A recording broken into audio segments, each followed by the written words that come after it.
Kinulob niya ang 10 taon ng aking buhay sa isang kakarampot na piraso ng papel.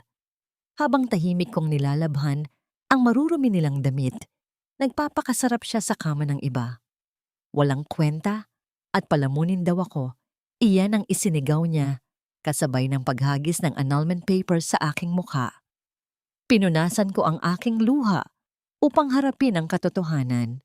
Hindi na ako ang tangang asong susunod-sunuran, kaya handa na ba silang tikman ang bagsik ng isang babaeng tinanggalan ng lahat?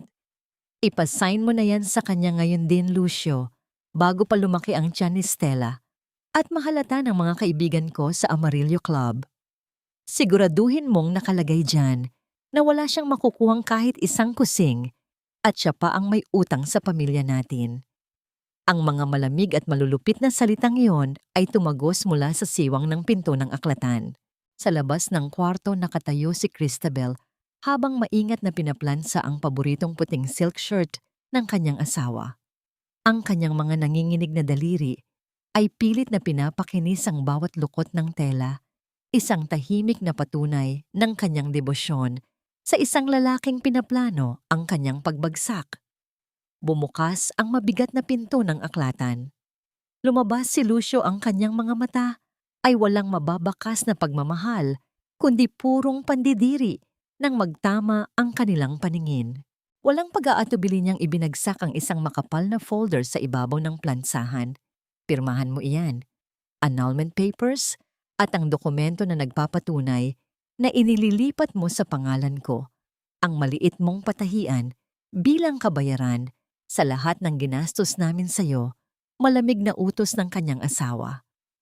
Sumunod na lumabas si Doña Carmen, inaayos ang mamahaling balabal sa kanyang balikat habang tinitingnan si Christabel mula ulo hanggang paa. Huwag kang magmalinis, Christabel. Kung hindi dahil sa pera ng pamilya Tolentino, matagal nang nabulok ang tatay mo sa ospital. 10 taon ka naming pinakain at binigyan ng bubong. Panahon na para magbayad ka ng utang na loob. Lumayas ka sa pamamahay na ito dahil paparating na ang tunay na tagapagmana ng aming yaman. Isang matinding panginginig ang gumapang sa buong katawan ni Christabel. Tila may nakabara sa kanyang lalamunan na pumipigil sa kanyang paghinga. Sa sobrang pagkabigla at pamamanhid ng kanyang diwa, nabitawan niya ang mainit na plansa at dumampi ito sa kanyang pulso. Nakita niya ang pagkasunog ng kanyang balat, ngunit wala siyang naramdamang hapdi sa kanyang braso. Ang tanging sumasakit, ang tanging nadudurog, ay ang kanyang tiwala at pusong 10 taon niyang inialay sa pamilyang ito. Nakatingin lamang siya sa nagbabagang marka sa kanyang balat, umaasang panaginip lamang ang lahat ng pakutya na kanyang naririnig. Kinuha ni Lucio ang isang mamahaling ballpen mula sa kanyang bulsa at sa pilitang isiningit ito sa mga nanginginig na daliri ni Christabel. Sa paghugot niya ng ballpen, isang maliit na hotel keycard ang nahulog mula sa kanyang Amerikana at lumapag sa sahig, isang tahimik na ebidensya ng kanyang matagal ng pagtataksil na ngayon ay lantad na sa paningin ng kanyang asawa. Nakatitig si Christabel sa matulis na dulo ng ballpen na unti-unting lumalapit sa papel na magtatanggal ng lahat ng kanyang karapatan. Sa gitna ng labo ng kanyang mga luha, isang mabigat na katanungan ang umalingaw-ngaw sa kanyang isipan. Hahayaan ba niyang tuluyang lamunin ng mga halimaw na ito ang natitirang piraso ng kanyang pagkatao, o ito na ang huling gabing luluhod siya sa kanilang harapan? Ang pagdiin ng matulis na dulo ng ballpen sa ibabaw ng malamig na papel ay patuloy na sumusugat sa gunita ni Christabel kahit patuluyan ng binalot ng anino at dilim ang buong mansyon ng mga Tolentino. Sa loob ng kanyang maliit at malamig na silid, nakaupo siya sa gilid ng kama habang blangkong nakatitig sa sahig. Ang banayad na pag-ikot ng seradura ng pinto ay naghudyat sa pagpasok ni Ate Rosa, ang matandang mayordoma na tanging nakasaksi sa lahat ng kanyang paghihirap. May dalang maliit na garapon ng gamot ang matanda at maingat nitong pinahiran ang namumulang lapnos sa pulso ni Christabel.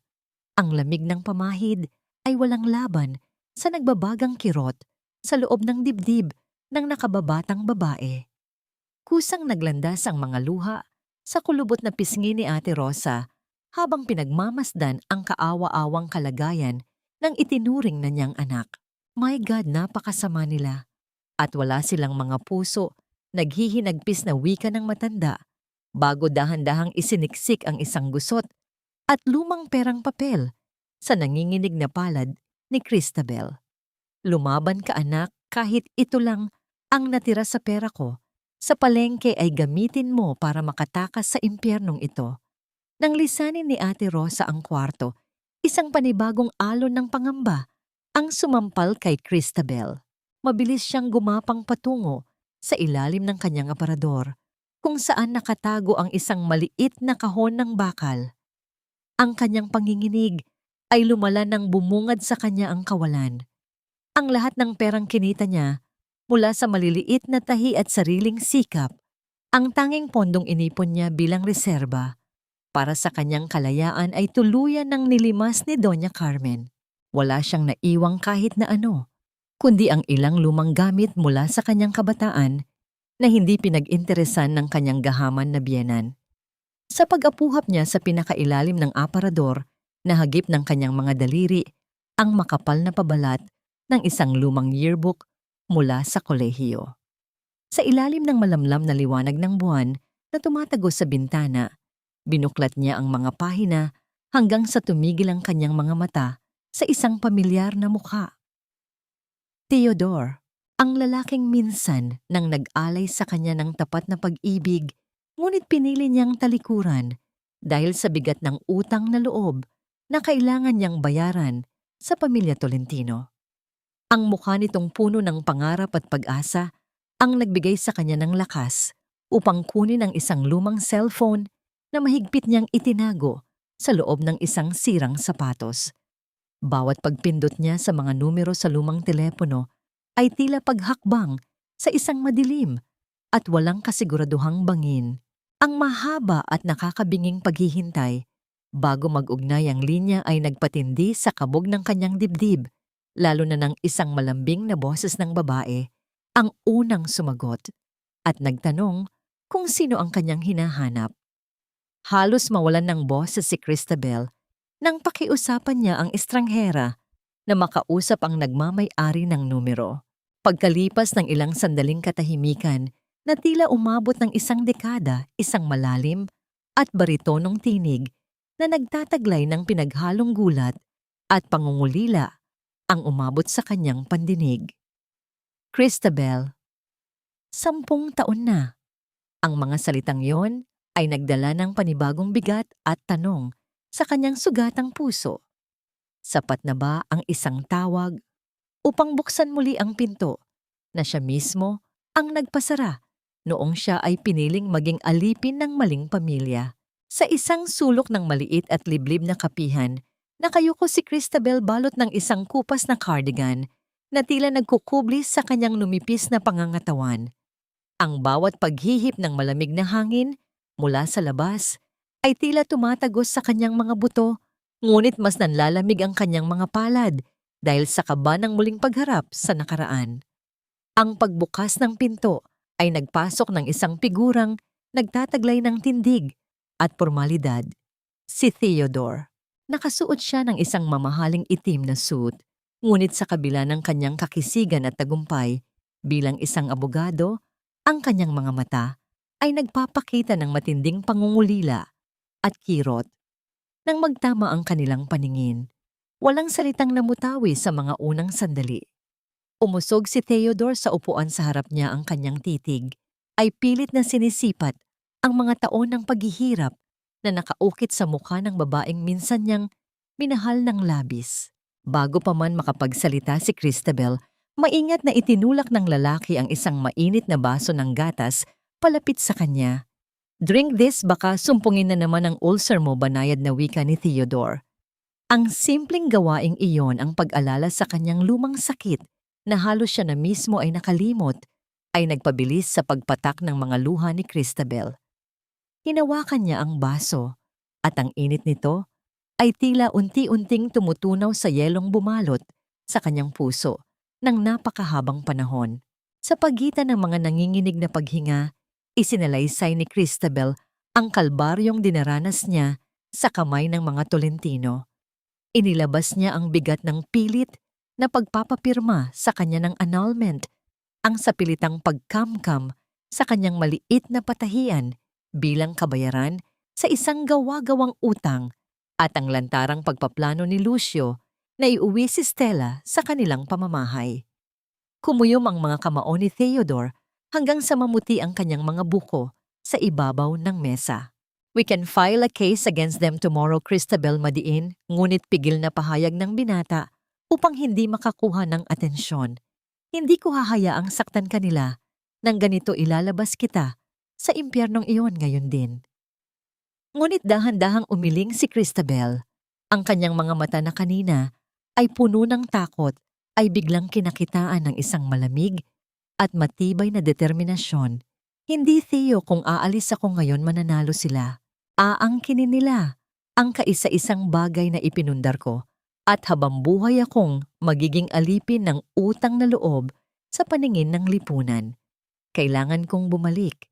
Kailangan kong magpakatanga at maging sunod-sunuran upang makuha ko ang mga ebidensya mula sa lihim na libro ng mga transaksyon ni Lucio. Nakita ni Theodore ang lalim ng sugat at tapang sa kaluluwa ng babaeng kaharap.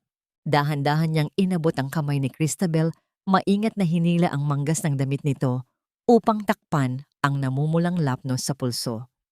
Ang kanyang hawak ay magaan puno ng paggalang at pag-iingat na tila ba may hawak siyang isang mamahaling babasagin.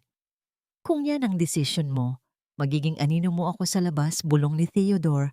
Ang kanyang tinig ay nangangako ng isang matibay na sandigan.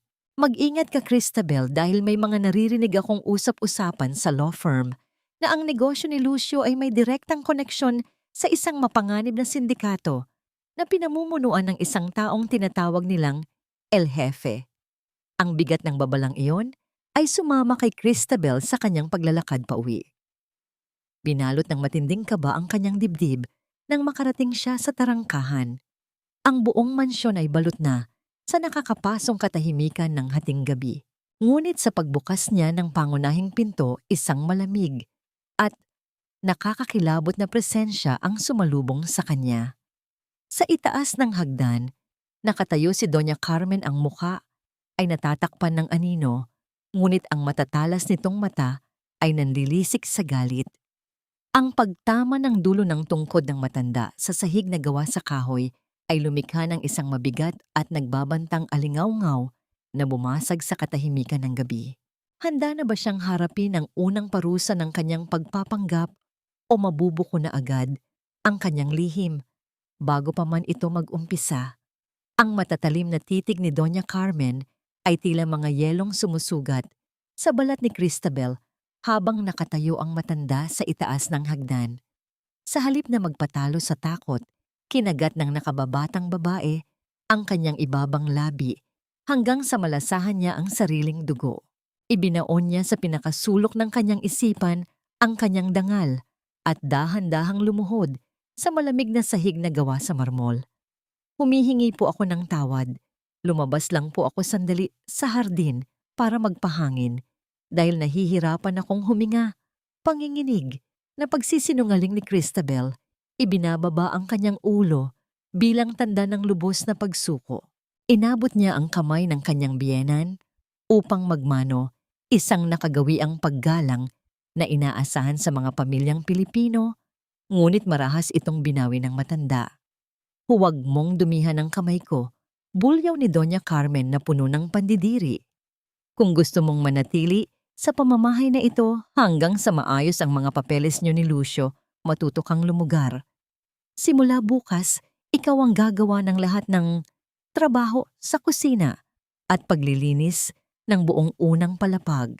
Wala kaming pakain sa mga taong walang silbi. Nang tuluyang mag-isa si Christabel sa kanyang maliit na kwarto, tumapat siya sa basag na salamin sa loob ng banyo. Tinitigan niya ang kanyang sariling refleksyon, ang maputlang mukha, ang mga matang pagod na pagod at ang buhok na nawalan na ng sigla. Huminga siya ng malalim at pilit na pinakurba pa itaas ang kanyang mga labi. Nag-ensayo siya ng isang nangiti, isang mapagkumbaba, at walang imik ng ngiti ng isang alipin nang makita niya kung gaano kapanipaniwala ang huwad na ekspresyong yon. Isang malamig na kilabot ang gumapang sa kanyang gulugod. Natakot siya sa katotohanang napakadadali na para sa kanya ang magsuot ng maskara, ngunit alam niyang ito ang kaisa-isang paraan upang makapasok sa pinakatatagong kuta ng kanyang mga kaaway. Sa sumunod na 3 araw, naging anino si Christabel sa loob ng sarili niyang bahay. Tiniis niya ang hapdi ng pagkayod sa mga sahig, ang pananakit ng likod sa paglalaban ng mga mabibigat na kurtina, at ang walang katapusang pag-uutos at pagmamaliit ni Lucio. Ngunit sa likod ng pagiging sunod-sunuran ng kanyang isip ay patalas ng patalas. Kabisado na niya ang bawat galaw sa loob ng mansyon, lalo na ang oras ng pag-inom ni Lucio ng alak bago matulog na nagiging dahilan ng mahimbing nitong pagkakahimbing. Pagsapit ng 3 gabi, nang mabalot na ng ganap na katahimikan ng buong kabahayan, sinimulan niya ang mapanganib na hakbang. Hawak ang isang kopyang silya na palihim niyang ipinagawa kay Ate Rosa.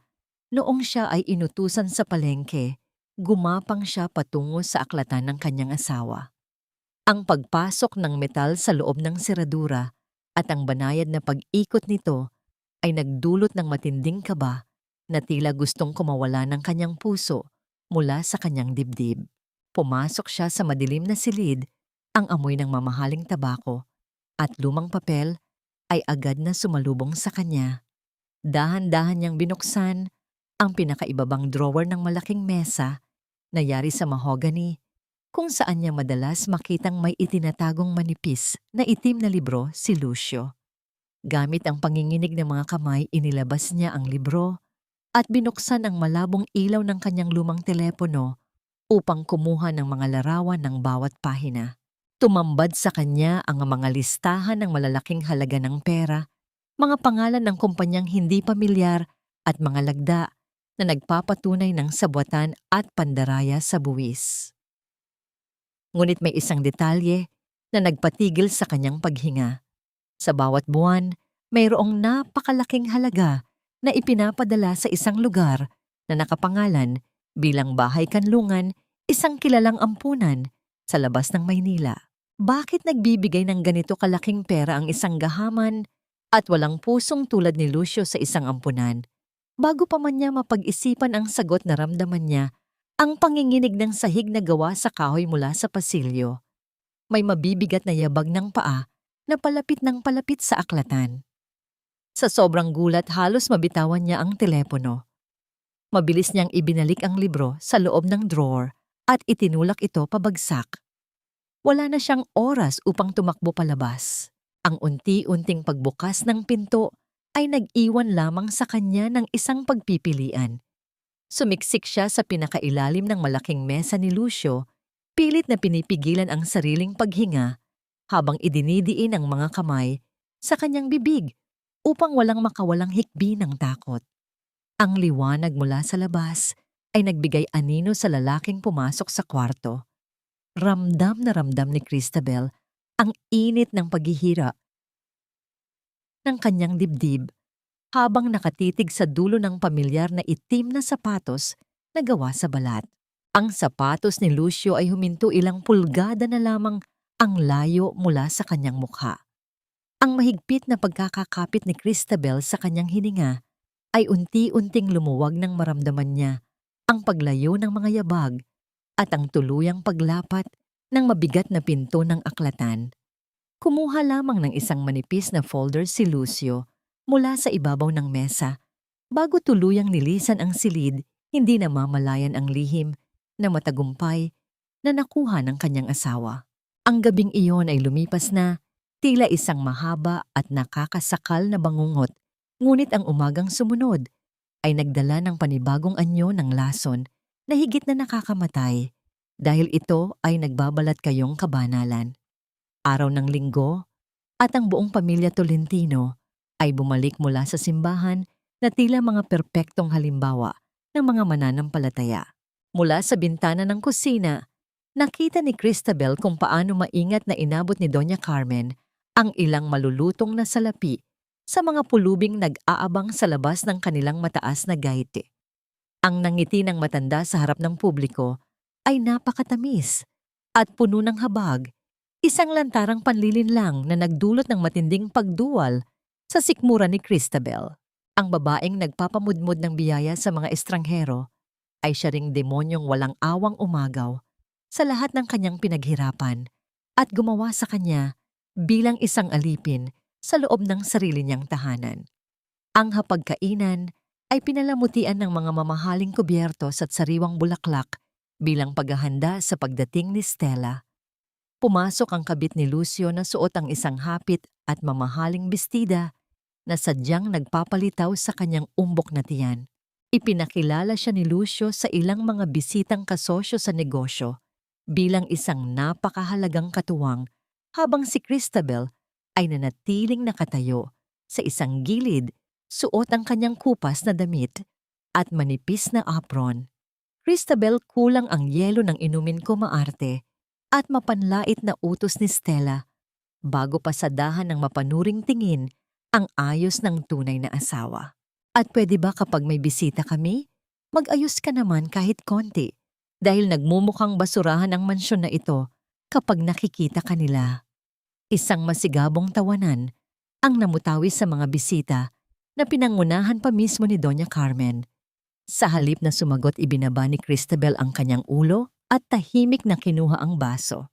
Walang nakakaalam na sa ilalim ng kanyang manipis na apron, ang kanyang lumang telepono ay patuloy na kumukuha ng ebidensya at itinatala ang bawat detalye ng usapan ni Lucio at ng mga bisita tungkol sa pagtatago ng mga ilegal na pondo sa pamamagitan ng pekeng kumpanya ni Stella.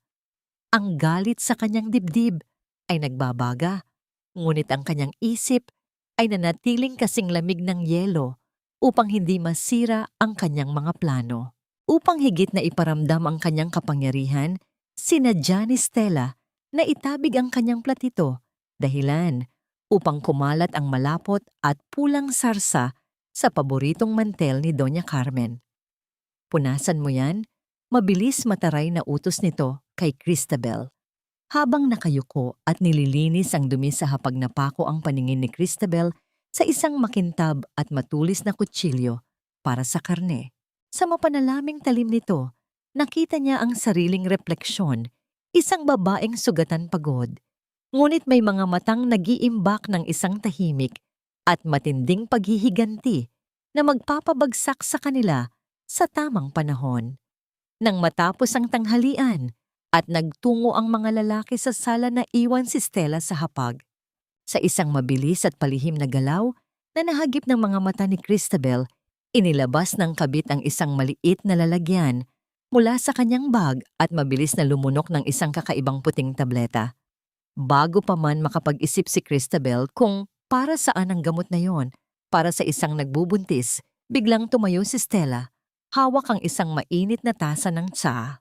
Sa pagdaan nito sa likuran ni Cristabel, sinadya nitong isabit ang sariling paa sa silya at ibinuhos ang buong nilalaman ng umuusok na tasa nang diretso sa namumulang lapnos sa braso ni Cristabel.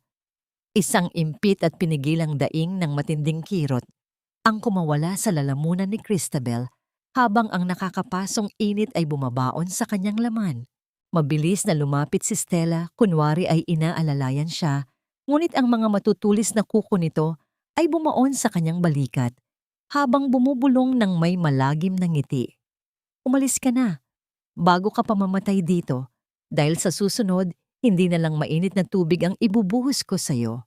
Ang malakas na pagbuhos ng ulan ay tila naghuhugas sa madilim at mapanglaw na kalsada ng Maynila. Ngunit hindi nito kayang pawiin ang dumi at kasamaan sa loob ng mansyon ng mga Tolentino. Pilit na isiniksik ni Cristabel ang kanyang nanginginig na katawan sa isang lumang kapote habang palihim na tinatahak ang iskinita patungo sa sasakyang nakaparada, 2 kanto mula sa kanilang bahay. Pagkapasok niya sa loob ng itim na kotse agad, na sumalubong sa kanya ang mainit at pamilyar na presensya ni Theodore. Inabot niya rito ang maliit na recording device na naglalaman ng lahat ng kasamaang nasaksihan niya sa hapagkainan, pati na ang impormasyon tungkol sa gamot na ininom ni Stella. Ngunit sa halip na pansinin ang ebidensya na pako ang paningin ng abogado sa namumula at nagnanak ng balat sa braso ni Christabel na pilit nitong itinatago sa ilalim ng basang manggas. Isang matinding pag-igting ng panga ang nagpakita sa mukha ni Theodore, tanda ng galit na pilit niyang sinisikil upang hindi makadagdag sa takot ng babaeng nasa kanyang harapan. Walang salitang kinuha niya ang maliit na kahon ng paunang lunas mula sa likurang upuan. Maingat niyang hinawakan ang nanginginig na kamay ni Christabel at ang hapdi ng sugat ay tila napawi ng magaan at nag-iingat na pagdampi ng gamot mula sa mga daliri ng binata. Ang hawak na yon ay hindi nagpapahiwatig ng anumang mali siya, kundi isang dalisay na paggalang ng isang lalaking handang gawin ang lahat upang protektahan siya. Ang pag-aalagang yon ang tuluyang nagpabagsak sa matigas na pader na matagal nang itinayo ni Christabel sa kanyang puso. Tuloy-tuloy na umagos ang mga luhang buong araw niyang pinipigilan, kasabay ng matinding panginginig ng kanyang mga balikat mula sa labis na pagkapagod at bigat ng kanyang pinapasan sa araw-araw. Hindi siya pinatahan ni Theodore gamit ang mga walang lamang salita. Sa halip hinubad nito ang kanyang makapal na suit jacket at maingat na ibinalot ito sa giniginaw na katawan ni Christabel. Ang pamilyar na amoy ng pabango ng lalaki na may halong amoy ng malinis na kape at lumang libro ay agad na nagtaboy sa lamig at pangungulila ng gabi. Dahan-dahang inakay ni Theodore ang ulo ni Christabel upang isandal ito sa kanyang malapad na balikat habang ang isa niyang kamay ay banayad na humahaplos sa basang buhok ng dalaga. Hayaan mong ako ang maging sandalan mo ngayon, Christabel, malalim at puno ng katapatang bulong ng lalaki, isang pangakong nagbigay ng panandaliang kapayapaan sa gitna ng unos ng kanyang buhay. Sa kalagitnaan ng kanilang tahimik na pag-uunawaan, biglang umilaw ang screen ng telepono ni Theodore na nakapatong sa dashboard. Nagpakita ito ng isang mensahe mula sa hindi kilalang numero na tahasang nagbabanta sa kanyang buhay kung patuloy siyang makikialam sa mga negosyo ni Lucio. Mabilis na inilihim ito ni Theodore at binaligtad ang telepono upang hindi na madagdagan ang pag-aalala ni Christabel. Matapos ang ilang sandali ng pagkuha ng lakas mula sa mainit na yakap at presensya ng abogado, napilitan si Christabel na lisanin ang ligtas na kanlungan ng sasakyan upang bumalik sa impyerno at ipagpatuloy ang kanyang misyon. Umakyat siya sa mababang bahagi ng pader sa likuran ng mansyon, hirap na hirap sa pag-angat ng kanyang basang katawan habang pilit iniiwasang masugatan ang kanyang kamay. Nang tuluyan siyang makababa sa madilim na damuhan ng hardin, isang nakakapasong liwanag mula sa isang malaking ilawan ang biglang tumutok ng diretso sa kanyang mukha. Napatakip siya ng mga braso dahil sa nakakabulag na sinag habang ang anino ng mga isang tao ay unti-unting humahakbang palapit sa kanya mula sa kadiliman ng mga puno. Sino ang nag-aabang sa kanya sa gitna ng gabi? At ito na ba ang katapusan ng kanyang pagpapanggap bago pa man niya makamit ang minimithing hustisya? Ang nakakasilaw na liwanag mula sa hawak na flashlight ni Doña Carmen ay tila isang matalim na espadang humiwa sa kadiliman ng hardin, diretsong tumatama sa namumutawi at basang mukha ni Christabel. Hindi nakagalaw ang nakababatang babae habang ang kanyang puso ay tila isang ibong nagpupumiglas sa loob ng kanyang dibdib sa tindi ng kaba. Isang marahas na hakbang ang ginawa ng matanda palapit sa kanya. At bago pa man makapag-isip ng anumang idadahilan, si Christabel isang malakas na hampas ng palad ang tumama sa kanyang pisngi, sapat na upang mapihit ang kanyang ulo at malasahan ang pait ng sariling dugo sa loob ng kanyang bibig. Saan ka nanggaling, hayo ungrateful girl? Ang nanginginig sa galit na bulyaw ni Doña Carmen habang idinidiin ang dulo ng kanyang tungkod sa paanan ni Christabel. Akala mo ba ay hindi ko mapapansin ang paglabas-pasok mo sa pamamahay na ito na tila ba isa kang magnanakaw sa gabi? Pilit na itinayo ni Christabel ang kanyang sarili sa kabila ng panlalambot ng kanyang mga tuhod. Sa gitna ng sakit ng kanyang pisngi, mabilis na nag-isip ang kanyang diwa ng isang kasinungalingan upang mapangalagaan ang kanyang lihim. Humihingi po ako ng tawad, muling pagsusumamo niya, habang nakayuko, lumabas lamang po ako upang hanapin ang aking lumang panyo na tinangay ng hangin mula sa sampayan kanina. Ngunit hindi natinag ang matanda sa kanyang mga salita. Kinuha ni Doña Carmen ang isang kumpol ng mga susi mula sa kanyang bulsa at ipinakita ito sa harap ng mukha ni Christabel. Simula ngayon, wala ka ng hawak na anumang susi sa mga tarangkahan ng mansyong ito, at kung magtatangka ka pang lumabas nang walang pahintulot ko, matutulog ka sa labas kasama ng mga aso. Ang sumunod na mga araw ay naging isang buhay na impyerno para kay Christabel habang ang mga Tolentino ay unti-unting hinihigpitan ng tanikala sa kanyang leeg. Hindi sapat ang sampal at pagbawi ng mga susi dahil nang sumunod na umaga, lantarang ipinahayag ni Lucio ang kanyang pinakamasakit na desisyon. Sa harap ng mga tauhan sa bahay, ipinag-utos niya ang tuluyang pagpako sa pintuan ng maliit na patahian ni Christabel, ang tanging lugar kung saan nararamdaman ng babae ang kanyang halaga at kalayaan. Ipinagkait din sa kanya ang anumang karapatan sa pananalapi at ang lahat ng kanyang mga kagamitan ay inilipat sa isang madilim at maalikabok na bodega na nagsilbing bago niyang tulugan. Sa gitna ng kanyang pag-iisa at gutom, si Ate Rosa lamang ang naging tanging sinag ng liwanag sa kanyang madilim na mundo. Tuwing gabi, kapag mahimbing na ang tulog ng mga Panginoon ng mansyon, lalong lilitaw ang kabutihan ng matandang mayordoma. Maingat nitong binubuksan ang pinto ng bodega at nagdadala ng isang platitong may lamang tirang pagkain mula sa hapunan na maingat nitong itinago sa ilalim ng kanyang apron. Habang pinapanood ang gutom na pagkain ni Christabel, tahimik na hinahaplos ni Ate Rosa ang likod ng babae, ang bawat haplos ay nagdadala ng mensahe ng pakikiramay at pag-asa. Huwag kang mawawalan ng loob, anak, dahil nakikita ng Diyos ang lahat ng ginagawa nila sa iyo, bulong ng matanda na may kasamang panalangin. Ang bawat subo ng malamig na kanin at ulam ay tila lason sa kanyang dangal, ngunit kinakailangan niyang kumain upang mabuhay dahil ang kanyang laban ay hindi pa natatapos. Ngunit ang kalupitan ay hindi pa doon nagwawakas. Upang matiyak na hindi na muling makakakilos si Christabel, kumuha si Doña Carmen ng isang tamtutu upang bantayan ang bawat galaw sa loob at labas ng bahay.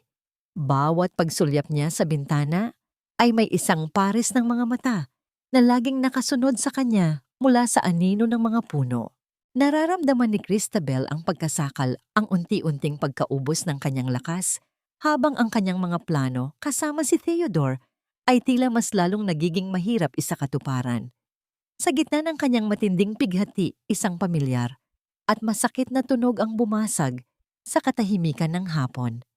Ang banayad na paggulong ng mga gulong ng mamahaling maleta sa ibabaw ng sahig na gawa sa marmol ay tila isang kampanang naghuhudyat ng kamatayan ng kanyang natitirang piraso ng tahanan.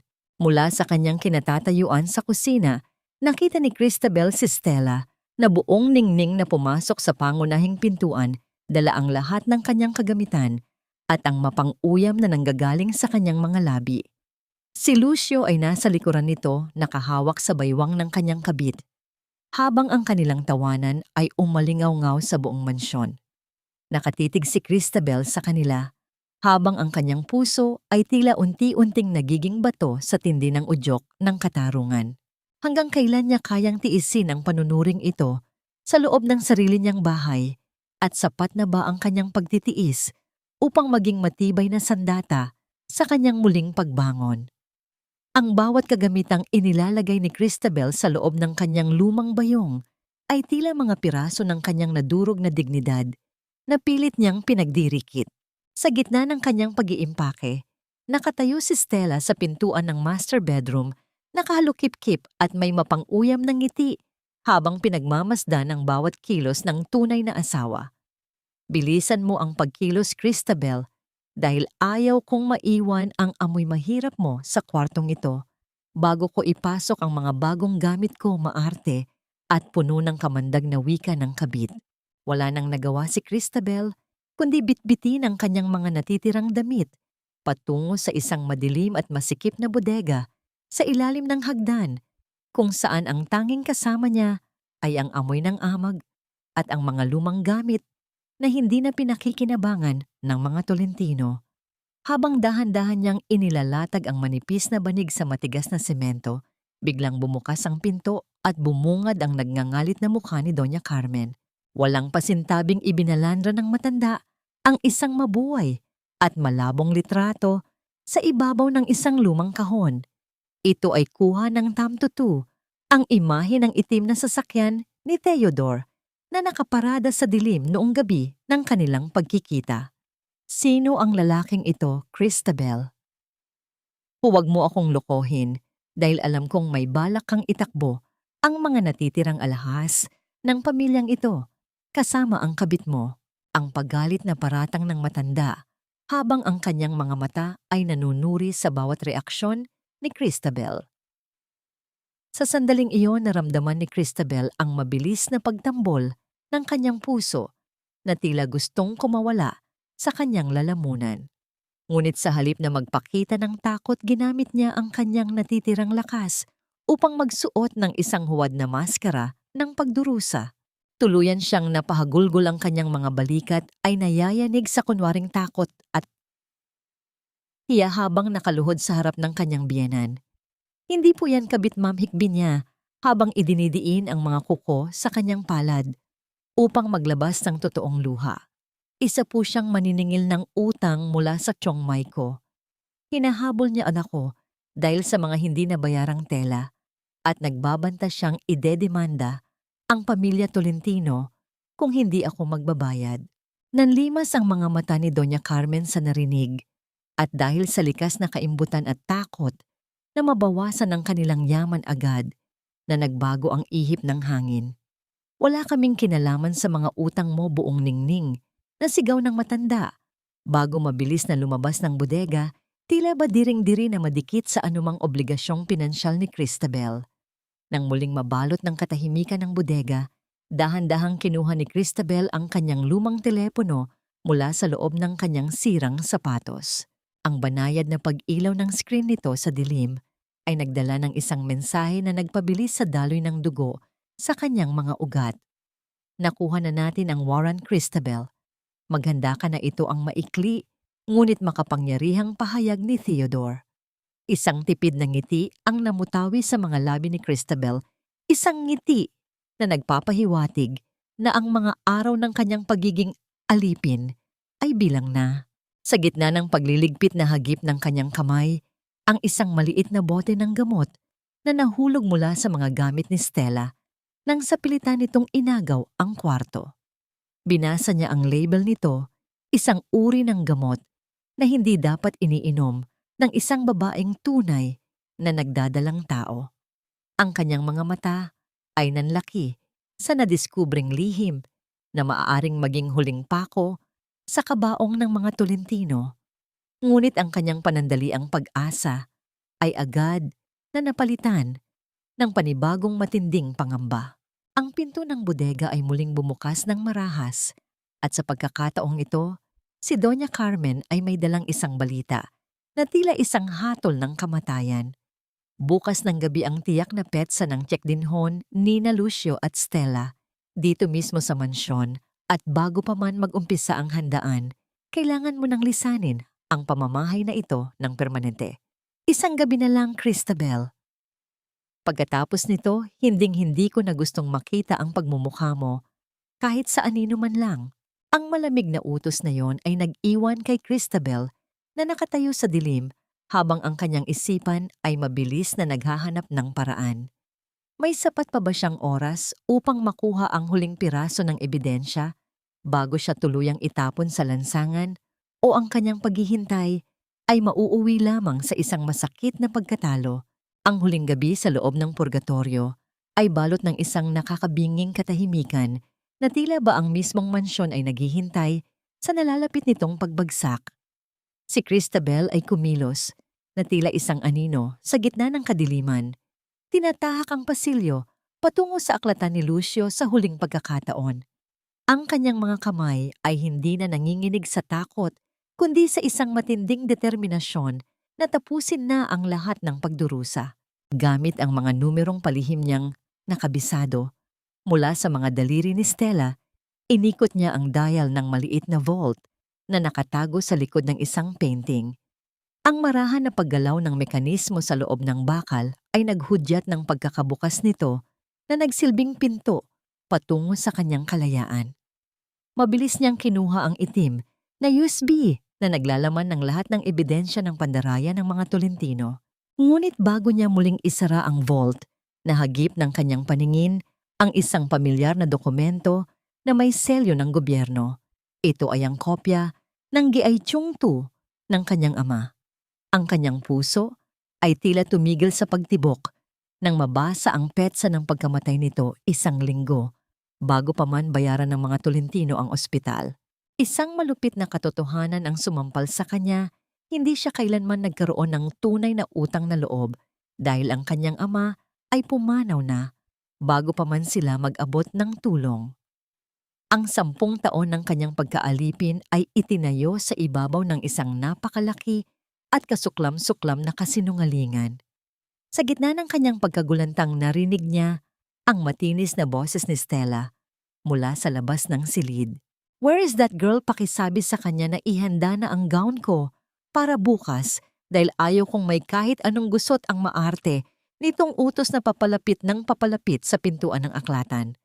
Halos hindi na makahinga si Christabel sa takot na mabuko, ngunit bago pa man mahawakan ni Stella ang seradura, isang malakas na pagbagsak ng mga porselanang tasa sa sahig ng pasilyo ang bumasag sa tensyon. Ang ingay ng pagkabasag ng mamahaling kagamitan ay sinundan ng paghingi ng paumanhin ni Ate Rosa na sinadyang bitawan ang tray upang bigyan ng pagkakataon si Christabel na makatakas.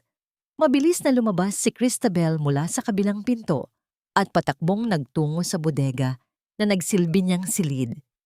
Wala siyang dinalang marami, 3 lumang damit lamang na kasya sa isang maliit na bag. Sa huling sandali, tiningnan niya ang gintong singsing sa kanyang daliri, ang simbolo ng isang sumpang matagal nang nilalapastangan. Hinubad niya ito, nararamdaman ang laya ng kanyang balat. Mula sa bigat ng metal at walang pag-aalinlangan itong itinapon sa loob ng basurahan kasama ng mga dumi at alikabok ng kanyang nakaraan. Tahimik niyang binuksan ang maliit na tarangkahan sa likod ng hardin. Doon ay naghihintay si Ate Rosa, ang mga mata ay puno ng luha ngunit may bakas ng kagalakan para sa kanyang pag-alis. "Mag-ingat ka, anak. Hinding-hindi kita makakalimutan," bulong ng matanda habang mahigpit na niyayakap si Christabel. Pinangako ni Christabel na babalik siya upang iligtas din ang matanda kapag natapos na ang lahat. Sa paghakbang niya palabas ng bakuran, sinalubong siya ng malamig na hangin ng gabi. Huminto siya sa gilid ng kalsada at huminga ng malalim, pinupuno ang kanyang mga baga ng sariwang hangin na hindi amoy ng panunupil o pangungutya. Sa kauna-unahang pagkakataon, sa loob ng 10 taon, naramdaman niyang muli na siya ang may-ari ng kanyang sariling buhay. Ngunit ang kanyang katahimikan ay agad na bumasag nang ang 2 matitinding liwanag mula sa isang sasakyan ay mabilis na sumulpot mula sa kanto. Ang sasakyan ay humaharurot patungo sa kanyang direksyon nang walang balak huminto. Isang matinding pagkaskas ng mga gulong sa semento ang lumikha ng usok at ingay habang ang sasakyan ay marahas na huminto ilang pulgada lamang mula sa kanyang kinatatayuan. Sa gitna ng liwanag at kaba, sino ang lalaking nagmamadaling bumaba mula sa sasakyan at ano ang balitang dala nito na maaaring magpabago muli sa takbo ng kanyang kapalaran. Ang mabilis na pagbukas ng pinto ng sasakyan ay nagluwal sa figura ni Theodore na halos magkandara pa sa pagtakbo patungo sa kinaroroonan ni Christabel. Sa ilalim ng malamlam na liwanag ng mga poste sa kalsada, ang kanyang mga mata ay nagpapakita ng labis na pag-aalala at takot na tila ba mawawala sa kanyang paningin ang babaeng matagal niyang hinintay. Nang makita si Christabel na ligtas, ngunit nanginginig sa gitna ng daan, walang pag-aalinlangan siyang yinakap ng mahigpit ng abogado. Ang init ng katawan ni Theodore at ang pamilyar na amoy ng kanyang balat ay tila isang matibay na pader na humarang sa lahat ng sakit at panganib na kani-kanina lang ay humahabol sa kanya. "Ligtas ka na, Christabel," bulong ng lalaki, habang ang kanyang mga kamay ay marahang humahaplos sa likod ng babae upang pakalmahin ang tibok ng puso nito. Maingat siyang inakay ni Theodore pasakay sa sasakyan at mabilis silang lumayo mula sa anino ng mansyon ng mga Tolentino patungo sa isang ligtas na kanlungan na hindi alam ng sinuman. Pagdating sa apartment ni Theodore, isang kakaibang pakiramdam ng kapayapaan ang bumalot kay Christabel. Ang silid ay malinis, tahimik at puno ng mga aklat, malayo sa mapang-aping karangyaan ng bahay na kanyang nilisan. Habang inaasikaso ni Theodore ang mga gamit, nagtungo si Christabel sa maliit na kusina upang magluto ng isang mainit na sarsa. Ang banayad na usok mula sa niluluto at ang amoy ng sariwang sangkap ay nagdala ng isang uri ng paghilom na matagal na niyang hindi nararanan. Simple lamang ang kanilang hapunan, ngunit sa bawat subo ng pagkaing inihanda nila, nang magkasama naramdaman ni Christabel ang tunay na kahulugan ng tahanan, isang lugar kung saan ikaw ay pinahahalagahan at hindi kinukutya. Maingat nilang nirepaso ang bawat dokumento at larawan mula sa itim na USB at habang lumalalim ang gabi, mas lalong nagiging malinaw ang balangkas ng katarungang matagal nang ipinagkait sa kanya. Sa kalagitnaan ng kanilang pagtatrabaho, dahan-dahang kinuha ni Theodore ang isang malaking kahon na nakabalot sa mamahaling papel at inilapag ito sa harap ni Christabel. Nang buksan niya ito, bumungad sa kanya ang isang naggagandahang bestida na kulay pula na yari sa luwa at may mga detalye na tila mga talulot ng rosas. Nanlaki ang mga mata ni Christabel dahil nakilala niya ang disenyo ito, ang disenyo na iginuhit niya sa kanyang lumang sketchpad noong sila ay nasa kolehiyo pa, isang pangarap na akala niya ay tuluyan ng nabaon sa limot. "Itinago ko ang drawing mo noong graduation natin, Christabel, dahil alam kong balang araw isusuot mo ito bilang reyna ng sarili mong buhay," banayad na wika ni Theodore habang ang kanyang mga mata ay nagniningning sa paghanga. Ang pagdampi ng kamay ng lalaki sa kanyang balikat ay nagdulot ng isang matamis na kilabot sa kanyang katawan, isang pakiramdam ng pagiging espesyal na tila ba ang lahat ng kanyang mga sugat ay unti-unting pinagagaling ng tapat na pag-ibig. Nang mapagod sa pag-aaral ng mga kaso, hindi na malaya ni Theodore na nakatulog siya sa ibabaw ng mesa. Nilapitan siya ni Christabel at pinagmasdan ang mukha ng lalaking naging sandigan niya sa gitna ng unos. Marahan niyang hinaplos ang hangtiyanmay ni Theodore na tila ba nais niyang pawiin ang bawat alalahanin nito para sa kanya. Isang matamis na ngiti ang namutawi sa mga labi ni Christabel, isang ngiti na nagpapahiwatig na handa na siyang harapin ang huling laban sa tulong ng taong hinding-hindi siya binitawan. Habang naghahanda ang dalawa sa kanilang huling plano, sa kabilang dako ng lungsod, sa loob ng madilim na pasilyo ng mansyon ng mga Tolentino, ang katahimikan ay binalot ng isang nakababahalang kaganapan. Ang telepono sa sala ay patuloy na lumilikha ng liwanag at tunog hanggang sa sagutin ito ni Doña Carmen. Ang boses mula sa kabilang linya ay ang baksi ni Stella at ang balitang dala nito ay tila isang malakas na kulog na yumanig sa buong pagkatao ng matanda. Anong katotohanan ang ibubunyag ng doktor tungkol sa kalagayan ni Stella na maaaring magsilbing mitya ng pagbagsak ng lahat ng kasinungalingan ng pamilyang Tolentino. Bago pa man magsimula ang engranding handaan ng kanilang engagement party. Ang gabi ng muling pagsilang ni Cristabel ay binalot ng isang kakaibang liwanag, tila ang bawat bituin sa langit ay nakikiisa sa kanyang pagbangon mula sa abo ng nakaraan. Sa loob ng tahimik na silid, dahan-dahang isinuot ni Cristabel ang pulang bestida na yari sa pinakamahusay na sutla ang tela ay dumadaos-dos sa kanyang balat na tila isang mainit na yakap. Sa salamin, hindi na ang lanta at pagod na katulong ang kanyang nakikita, kundi isang babaeng nagtataglay ng gilas at kapangyarihan na matagal nang ikinubli ng panunupil. Ang kulay ng kanyang damit ay sumasalamin sa apoy ng kanyang determinasyon at sa dugong dumanak sa kanyang puso sa loob ng 10 taon. Nang matapos siyang magayos, bumukas ang pinto at pumasok si Theodore.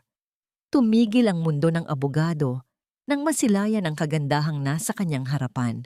Ang kanyang mga mata ay hindi kumukurap puno ng pagsamba at hindi maipaliwanag na emosyon. "You look beyond beautiful, Cristabel," bulong ni Theodore. Ang kanyang tinig ay tila isang himig na nagpapawi sa lahat ng alinlangan ng dalaga. Lumapit ang lalaki sa kanyang likuran, ang bango ng pamilyar nitong pabango ay muling bumalot sa pandama ni Cristabel, nagbibigay ng pakiramdam ng ganap na seguridad. Dahan-dahang inilabas ni Theodore ang isang maliit na pilus na kahon. Sa loob nito ay isang kumikinang na kwintas na may maliit na brilyante simple, ngunit nagtataglay ng walang hanggang ningning. Maingat itong kinuha ni Theodore at dahan-dahang iniligid sa leeg ni Cristabel. Ang banayad na pagdampi ng kanyang mga daliri sa malamig na balat ng dalaga ay nagdulot ng isang matamis na kilabot na gumapang sa buong katawan ni Cristabel. Naramdaman niya ang mainit na hininga ni Theodore sa kanyang buhok habang isinasara nito ang kawit ng kwintas. Sa harap ng salamin, nagtagpo ang kanilang mga paningin. Dahan-dahang iniyuko ni Theodore ang kanyang ulo at idinampi ang isang matagal at tapat na halik sa noo ni Cristabel, isang sagradong pangako na hinding-hindi niya ito iiwan sa gitna ng laban. "Ito ang gabi mo, Cristabel, at ako ang magiging kalasag mo laban sa lahat ng kanilang pananakit," madiin niyang wika. Bit-bit ang isang maliit na clutch bag na naglalaman ng huling ebidensya. Sabay silang bumaba patungo sa sasakyan. Ang mahinang pag-ugong ng makina ng sasakyan ay naging hudyat ng pagsisimula ng kanilang paglalakbay patungo sa kuta ng mga halimaw. Habang binabagtas nila ang maliwanag na lansangan patungo sa Marangyang Hotel, mahigpit na hinawakan ni Theodore ang kamay ni Cristabel. Ang init ng kanilang mga palad ay nagbibigay ng lakas sa isa't isa. Sa labas ng malaking hall ng Hotel Tanaw na ang mga nagkikislapang ilaw at ang mga mamahaling sasakyan ng mga panauhin. Ang musikang klasiko ay maririnig na mula sa malayo, sumasabay sa bulong ng hangin na tila nagbabadya ng isang malaking unos. Habang papalapit sila sa pintuan, isang mabigat na katanungan ang bumabagabag sa isipan ni Cristabel. Sapat na ba ang lahat ng kanilang paghahanda upang tuluyang mapabagsak ang pamilya Tolentino? At makakarating ba sa tamang oras ang mga ahente ng pambansang kawanihan ng pagsisiyasat upang selyuhan ang kapalaran ni Lucio? Bago pa man sila tuluyang makatakas sa kanilang mga kasalanan, ang bulwagan ng Marangyang Hotel ay nagliliwanag sa ilalim ng mga dambuhalang chandelier na tila mga bituing nakakulong sa kristal.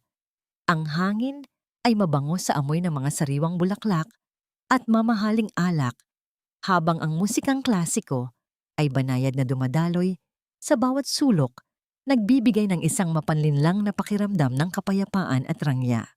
Sa gitna ng entablado, nakatayo si Lucio, suot ang kanyang itim na tuxedo at may hawak na baso ng champagne, habang sa tabi niya ay si Stella na animoy isang reyna sa kanyang puting bestida. Ang tawa ni Doña Carmen ay umaalingaw-ngaw sa paligid habang nakikipagpalitan ng kuro-kuro sa mga kilalang tao sa lipunan. Ipinagmamalaki ang darating na sapsap ng yaman mula sa pag-iisang dibdib ng kanyang anak at ng tagapagmana ng isang malaking kumpanya. Ngunit ang lahat ng kislap at tawanan ay tila tumigil nang ang malalaking pintuan ng bulwagan ay dahan-dahang bumukas. Ang matunog na pagtama ng mga gintong takong sa sahig na gawa sa marmol ay lumikha ng isang ritmo na kumuha sa atensyon ng lahat. Pumasok si Christabel, ang kanyang pulang bestida ay tila isang nagbabagang apoy sa gitna ng silid, habang ang kanyang bawat hakbang ay nagtataglay ng isang uri ng dignidad na hindi kayang bilhin ng salapi. Sa kanyang tabi ang tanyag na abogado na si Theodore ay nakahawak sa kanyang braso. Ang presensya nito ay tila isang matibay na kuta na nagpoprotekta sa kanya. Ang mga bulong ng pagtataka at pagkamangha ay mabilis na kumalat sa mga panauhin, habang si Lucio at Doña Carmen ay tila naging mga estatwa sa tindi ng gulat at galit. "Security, ilabas niyo ang babaeng ito." Ngayon din ang nanginginig sa galit na utos ni Lucio, ang kanyang mukha ay namumula na sa hiya at takot. Ngunit bago pa man makalapit ang mga gwardya, itinaas ni Christabel ang kanyang clutch bag at kinuha ang isang makapal na folder. "Hindi ako nandito para manggulo, Lucio. Nandito ako para bawiin ang akin at ipakita sa lahat ang tunay na mukha ng pamilya Tolentino." Dinala ng kanyang boses ang isang uri ng lamig at katatagan na nagpatahimik sa buong silid. Naglakad siya patungo sa entablado, bawat mata ay nakapako sa kanya. Walang pasintabi niyang inabot ang mikropono. Sa harap ng lahat, isinalaysay niya ang 10 taon ng kanyang pagkaalipin na itinayo sa isang kasinungalingan, ang gawa-gawang utang na loob tungkol sa kanyang ama na pumanaw na bago pa man sila tumulong.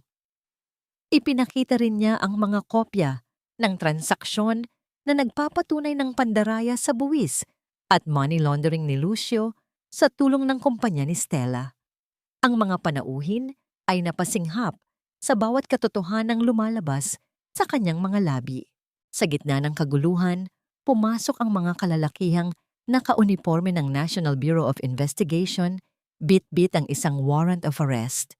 Nawalan ng malay si Doña Carmen at napaupo sa sahig sa tindi ng inihok niya, habang si Lucio ay marahas na pinigilan ng mga ahente. Si Stella, sa kanyang pagtatangkang tumakas, ay nadapa sa sarili niyang bestida, dahilan upang malaglag mula sa kanyang bag ang mga bote ng gamot na nagpapatunay na ang kanyang pagbubuntis ay isang malaking panlilinlang lamang upang makubli ang mga ilegal na gawain. Habang kinakaladkad si Lucio palabas ng bulwagan, sa gitna ng nakakabulag na mga flash ng kamera ng mga mamamahayag, huminto si Christabel sa harap ng kanyang dating asawa. Walang galit sa kanyang mga mata, kundi isang malalim na awa. "Bayad na ang utang na loob ko, Lucio. At sa pagkakataong ito, ako naman ang magsisimulang mabuhay, mahina ngunit madiin niyang bulong."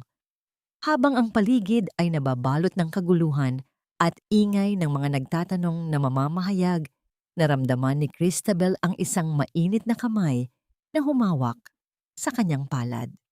Si Theodore. Hinila siya nito palayo sa entablado, patungo sa balkonahe kung saan ang sariwang hangin ng gabi ay humahaplos sa kanyang mukha.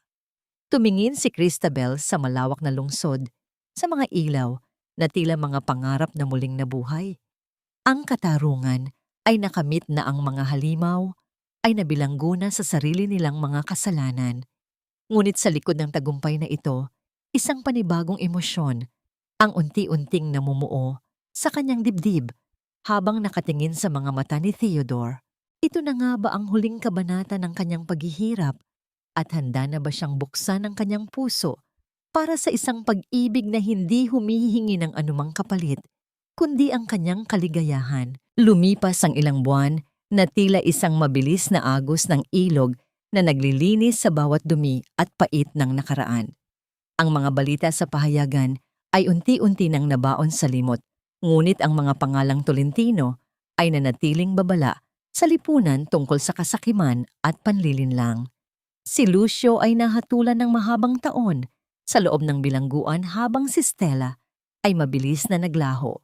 Kasama ang ilang natitirang pera, Iniwan ang pamilyang akala niya ay kanyang mapagkakakitaan. Sa gitna ng pagguho ng dating makapangyarihang kaharian, si Christabel ay dahan-dahang bumangon, hindi dala ang galit, kundi ang isang pusong mas pinatibay ng mga pagsubok. Isang hapon, dinalaw ni Christabel ang kanyang dating biyenan sa isang simpleng tahanan para sa mga nakatatanda sa labas ng Maynila. Wala na ang marangyang mansyon, ang mga mamahaling balabal at ang matatalas na utos ni Doña Carmen. Ang matanda ay nakaupo na lamang sa isang silya sa tabi ng bintana, blangkong nakatingin sa labas, habang ang kanyang mga kamay ay nanginginig sa tanda at pangungulila. Nang lumapit si Christabel at ilapag ang isang basket ng mga sariwang prutas sa mesa, hindi siya sinalubong ng mura o pangungutya. Ang matanda ay tumingin lamang sa kanya nang may bakas ng hiya at pagsisisi na hindi na kailangan pang bigkasin. Hindi nagtagal si Christabel, sapat na ang isang maikling pagtango bilang tanda na ang lahat ng utang na loob at hinanakit ay tuluyan na niyang kinalimutan. Ang kanyang paglisan sa silid na iyon ay tila pagpapakawala sa huling tanikala na nakagapos sa kanyang kaluluwa. Ang muling pagbubukas ng kanyang patahian ay naging isang masayang okasyon na dinaluhan ng mga taong tunay na nagmamahal sa kanya. Ang dating madilim at maalikabok na workshop ay nagniningning na ngayon sa ilalim ng bagong liwanag, puno ng mga makukulay na tela at ang masiglang tunog ng mga makina na tila isang himig ng tagumpay. Si Ate Rosa na kinuha ni Christabel bilang tagapamahala ng kanyang mga tauhan ay abalang-abala sa pag-aayos ng mga disenyo habang may malapad na ngiti sa kanyang mga labi. Ma'am Christabel, napakaganda po ng lahat. Parang panaginip lang na nandito na tayo ulit, masayang wika ng matanda, habang pinupunasan ang munting luha ng kagalakan. Ngumiti si Christabel at hinawakan ang kamay ni Ate Rosa. Ramdam ang init ng tunay na pamilya na hindi nakabase sa dugo o utang, kundi sa katapatan. Sa pagtatapos ng araw, nang ang lahat ng panauhin ay nakauwi na, naiwan si Christabel sa labas ng kanyang suwangmay. Ang pag-ikot ng kanyang susi sa loob ng seradura ay naghatid ng isang pamilyar na kagalakan, ang kagalakan ng pagmamay-ari sa sariling pagpapagal. Ang liwanag ng papalubog na araw ay nagbibigay ng gintong kulay sa buong paligid, sumasalamin sa bagong umagang naghihintay sa kanya. Isang banayad na pag-ugong ng sasakyan ang huminto sa kanyang tapat at mula rito ay bumaba si Theodore, dala ang isang bungkos ng mga puting rosas. "You did it, Christabel." Binawi mo ang lahat ng sayo nakangiting wika ni Theodore habang lumalapit sa kanya. Inabot ni Christabel ang mga bulaklak, ang bango nito ay humalo sa hangin ng kalayaan. "Hindi ko ito magagawa kung wala ka, Theo." Mahina niyang sagot, ang kanyang mga mata ay nagniningning sa pasasalamat. Dahan-dahang inabot ni Theodore ang kanyang kamay at pinagsalikop ang kanilang mga daliri, isang paghawak na puno ng pangako at pag-asa. Sa gitna ng katahimikan ng hapon, habang ang bawat haplos ng hangin ay nagdadala ng mensahe ng paghilom, isang matamis na katanungan ang nanatili sa pagitan ng kanilang mga tingin. Ito na nga ba ang simula ng isang pag-ibig na matagal nang naantala at handa na ba silang tahakin ang landas patungo sa isang kinabukasang wala ng anino ng kahapon? 2 taon ang mabilis na lumipas at ang bawat pagpalo ng mga alon sa dalampasigan ay tila isang himig ng pasasalamat na sumasabay sa pintig ng puso ni Christabel. Sa loob ng 2 taong iyon, ang kanyang pangalan ay hindi na iniuugnay sa eskandalo ng mga Tolentino, kundi sa tagumpay ng kanyang sariling tatak ng kasuotan na naging simbolo ng katatagan ng mga kababaihan.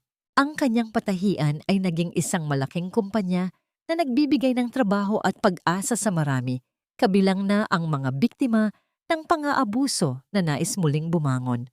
Si Ate Rosa ay nanatiling nasa kanyang tabi, hindi na bilang isang katulong, kundi bilang isang pinagkakatiwalaang katuwang at ikalawang ina na nag-aalaga sa kanyang kapakanan. Sa gitna ng kanyang tagumpay, natutunan ni Christabel ang tunay na kahulugan ng pagpapatawad. Hindi niya kailangang kalimutan ang sakit, ngunit pinili niyang bitawan ang bigat ng galit upang hindi na ito maging hadlang sa kanyang paglipad. Ang kanyang kapayapaan ay hindi nanggaling sa pagbagsak ng kanyang mga kaaway, kundi sa pagtuklas niya sa sariling halaga na matagal na niyang kinalimutan. Ang utang na loob para sa kanya ay hindi na isang tanikala ng pagkaalipin, kundi isang kusang loob na pagtulong sa iba nang walang hinihintay na kapalit. Natagpuan niya ang tunay na katahimikan ng diwa sa bawat gabi na nakakatulog siya nang walang takot at sa bawat umaga na gumigising siyang may ngiti dahil alam niyang siya na ang may-ari ng kanyang kapalaran.